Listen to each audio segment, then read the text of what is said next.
What's good, my anime people? What's good, yo? Two more shows in, and I don't know how to really feel about it, seeing how one of them was really lackluster. While this show's ending wasn't as lackluster, it definitely felt weak, but it makes sense seeing how what's going on in the world. And take it like this: there's shows that I had been watching before this show started, and they haven't even came back. So take that as you will. There's shows out there that cannot find its way to get to the finishing line, let alone even showing any episodes at all. So knowing that, it doesn't feel as bad because at least these shows are coming to ends and doing, I guess, what the studios are set out that they wanted to do. But unfortunately, the whole entire, anime community and people that are working on this stuff got hit relatively hard by disaster, I guess you can say. And I think that is also a point of why certain things didn't come off looking as crisp as they could. For instance, a lot of the hitting throughout the rest of this show didn't feel as nearly as good as the beginning, with every hit feeling like there's real impact to watching this final fight, where it was supposed to be this epic battle between him and the woman that he has all these memories of, but for some reason they're just not there, which we learn more about. But knowing that this fight was probably supposed to feel and be one of the most intense fights in the show for season 1, and we've already got a confirmed season 2 talk in the background, in the case of just knowing these characters haven't even met the end game of all of their goals and where they're trying to wind up in the future of all this. So it's obvious that there's supposed to be a second season. It's just the fact of the matter now of everything going on.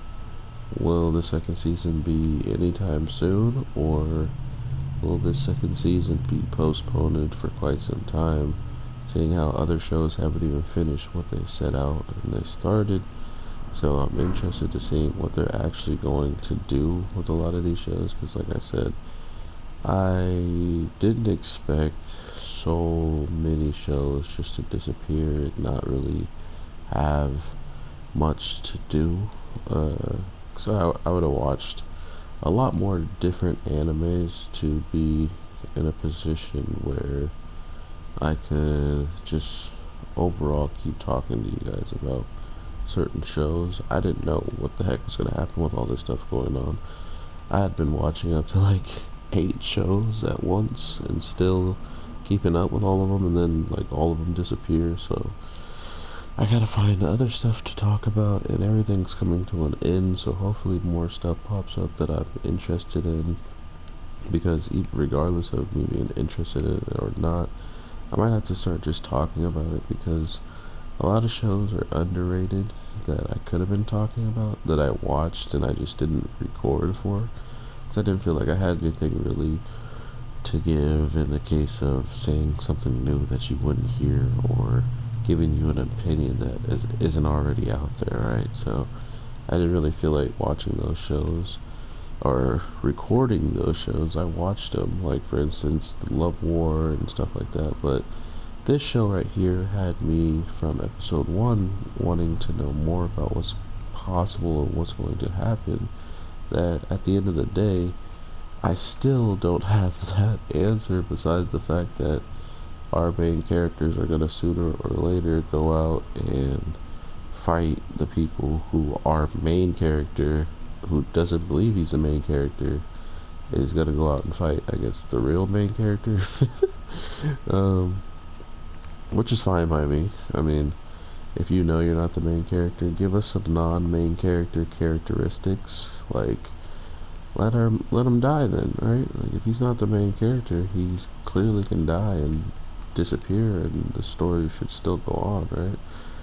Or he's gonna find out the hard way that he was the main character. He was just a really weak one, and he had started to grow into the role quite quickly because man really was going through it. We find out he has so little memories of things that happened, so much so that his parents had been completely wiped out because of the events taking place with everything going on.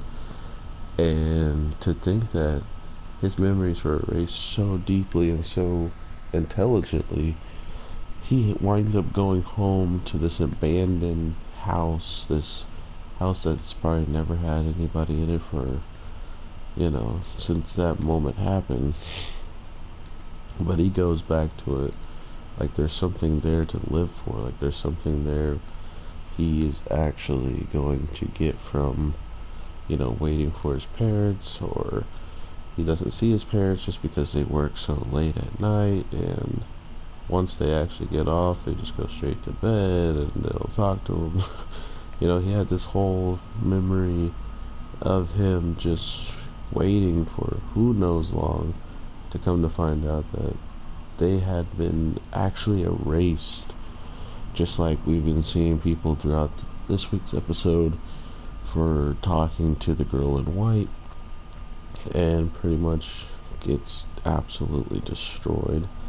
And the one way that Elaine or Elena can save him is by erasing his memories of bonds that he has with people that I guess are connected to her somehow, some shape, because her whole goal was disappearing in the first place.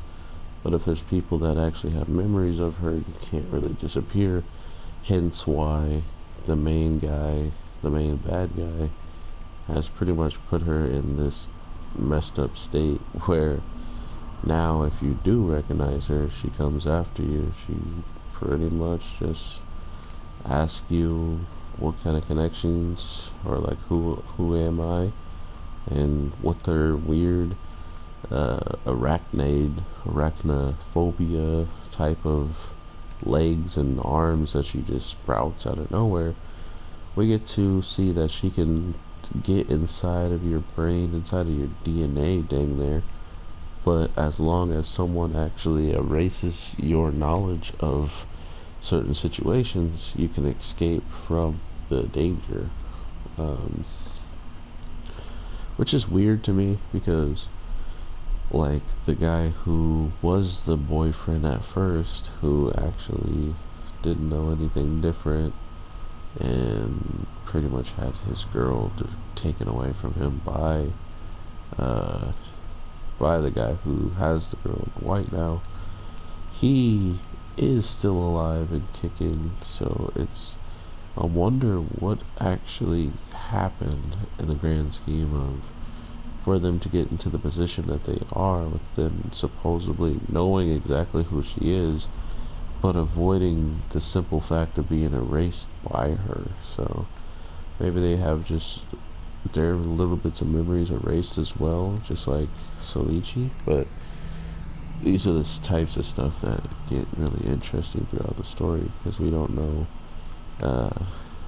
what will happen. Supposedly the world will end if she actually figures out all the memories that one of our characters have, and that seems relatively main character like, but he still doesn't see himself as that. So we'll have to see how this turns out. I hope you all are having a good day, night, evening.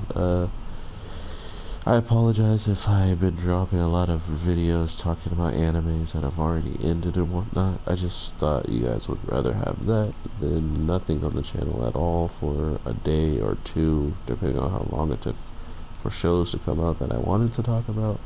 So I thought, screw it, I'll just talk about shows that I am very fond of, or that I have a lot to talk about them, and I put it out for y'all. So I hope that was enjoyable, and I hope we can get back to a schedule where that stuff I post is just you know, random after like 3 weeks, 4 weeks of me grinding out these videos, then all of a sudden I can make a video like that where I just get to talk about what I want and what show I like and stuff. So whatever the case is, I will be here and I will be talking to y'all in the next one. So that being said, take care and peace.